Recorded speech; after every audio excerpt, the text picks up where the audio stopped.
A letter from a viewer. So she really liked our video, which we love to hear. She says, I like to flirt, but I don't necessarily want the other person to crank up the heat to an 11 as a consequence.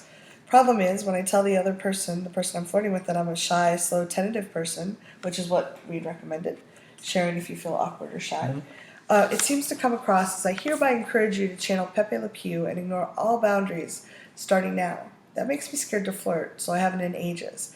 Any tips for keeping the brakes on without ruining the flirt?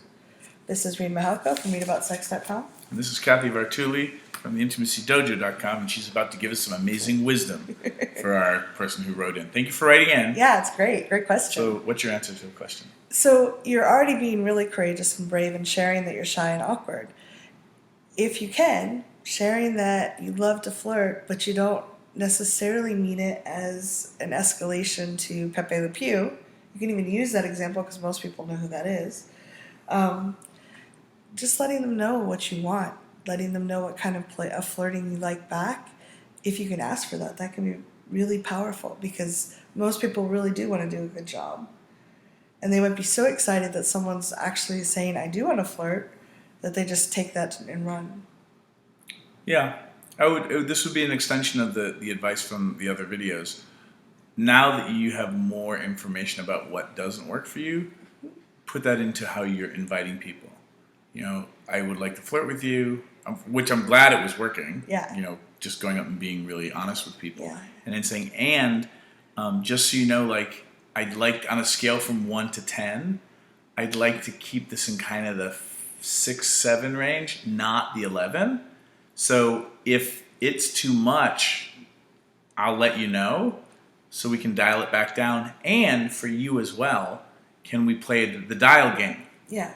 And then you guys could actually use that as a beginner and be like, hey, you know, so they're like, yes, let's flirt. And be like, okay, so let's, like, what do you think a 5 is? You know, and then you guys can try a 5. It's kind of geeky that way, and it will probably take some of your mind off the awkwardness or the shyness. Well, and the whole point is to be playful. So you're actually creating a game where you guys get to win.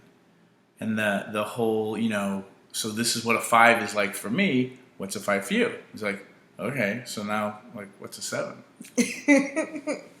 and then kind of doing it that way by designing in that you get this dial. Yeah. You can let people know, like, oh, you know, I need you to, can you bring it down 2 notches?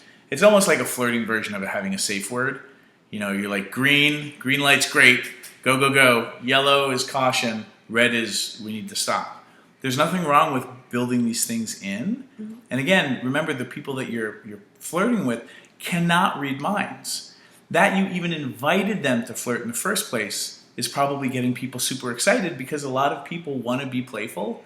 They want to be more playful in life. They just don't know how to ask for permission. And because you're watching these videos, smart citizen of the relationship and intimacy realm, you have more information now than they do.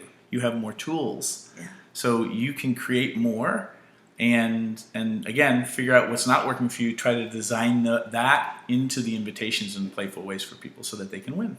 Yeah.